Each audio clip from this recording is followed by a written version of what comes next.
వార్తాపత్రికలు కొన్ని ఛానల్స్ కక్ష కట్టుకుని నా యొక్క రాజకీయ జీవితంలో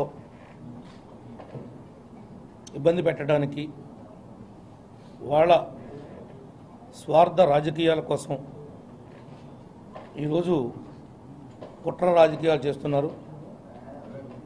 ఈ కుట్ర రాజకీయాలు మరి ఈ ప్రజాస్వామ్యంలో ఎవరైనా ప్రజాస్వామ్యబద్ధంగా న్యాయబద్ధంగా ఎన్నిక కావాల్సినటువంటి సమయంలో ఎప్పుడో నవంబర్ 15వ తారీఖున 2018లో జరిగినటువంటి సంఘటనని ఈరోజు అర్థాలు మార్చి కొన్ని వార్తాపత్రికల్లో ప్రసరించి వాళ్ళకున్నటువంటి మీడియా ఛానల్ ద్వారా అసత్య ప్రచారం చేసి ఈనాడు 13 జిల్లాల్లో ఉన్నటువంటి దళిత సంఘాలకు ప్రజా సంఘాలకు పౌరులకు ప్రతి ఒక్కరికి కూడా ఇది ఒక బ్యానర్ ఐటమ్గా పెట్టి నన్ను నేనుంటున్నటువంటి తెలుగుదేశం పార్టీని ఇబ్బంది పెట్టాలని కుట్ర చేస్తున్నారు।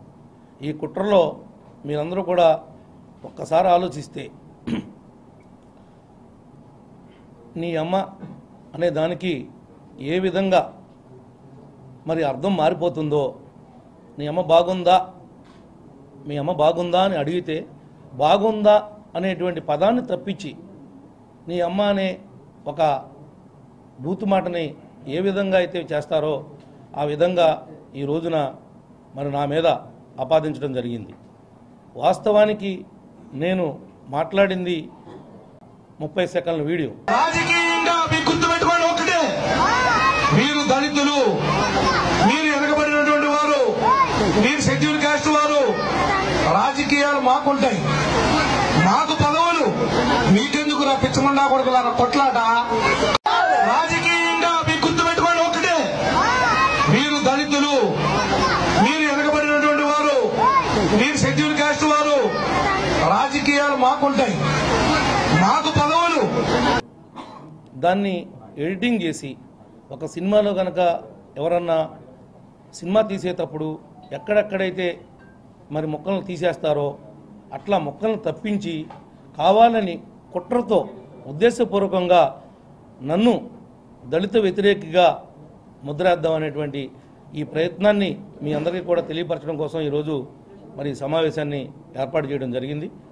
వాస్తవానికి మరి నేను దళిత పక్షపాతినో దళిత వ్యతిరేకినో మీ అందరికీ తెలియాలంటే ఒక్కసారి నా నియోజకవర్గంలో ఉన్నటువంటి 85 గ్రామ పంచాయతీల్లో 82 గ్రామ పంచాయతీల్లో దళిత సోదరులు ఉన్నారు। వాళ్ళని ప్రత్యక్షంగా కానీ పరోక్షంగా కానీ మీరు వాళ్ళని పలకరించితే మరి వాళ్ళ యొక్క అభ్యున్నతి కోసం వాళ్ళ యొక్క మనోభావాలకు తగిన విధంగా నేను ప్రయాణం చేస్తున్నానా, లేదంటే నేను సంఘ వ్యతిరేక శక్తులతో కలిసి వేరే విధంగా మరి అక్కడ శాసనసభ్యుడిగా కొనసాగుతున్నాను అనేది ఒక్కసారి మరి రాష్ట్ర ప్రజానికానికి దళిత సంఘాలకి మిగిలిన వారందరూ కూడా ఆలోచించేయమని చెప్పి నేను అడుగుతా ఉన్నా। ఈ రోజున నేను తెలుగుదేశం పార్టీ అన్న ఎన్టీ రామారావు గారు సమాజమే దేవాలయం, ప్రజలే దేవుళ్ళు అనేటువంటి సిద్ధాంతంతో స్థాపించినటువంటి పార్టీలో మరి నేను వానమాలు నేర్చుకుని ఈరోజు ఒక శాసనసభ్యుడిని అయ్యాను। ఈ రోజున నాకు ఎవరైతే కష్టంలో ఉన్నారో, ఎవరైతే ఆపదలో ఉన్నారో వాళ్ళని ఆదుకుంటమే నా కులం, ఎవరైతే మానసికంగా ఇబ్బంది పడుతున్నారో, ఎవరైతే మరి ఈరోజు నా గుమ్మాన్ని ఎవరైతే వచ్చి నాకు ఈ హెల్ప్ చేయండి అని అడిగితే వాళ్ళకి సహాయం చేయడమే నా మతం। నాకు కులాల్ని నాకు మతాల్ని ఆపాదించడం మీరు కాదు మిమ్మల్ని పుట్టించినటువంటి మీ తాతల వల్ల కూడా మీ నాయనల వల్ల కూడా మరి నన్ను ఎదుర్కోలేరని చెప్పి కూడా ఈ సందర్భంగా మీకు తెలియజేస్తా ఉన్నా।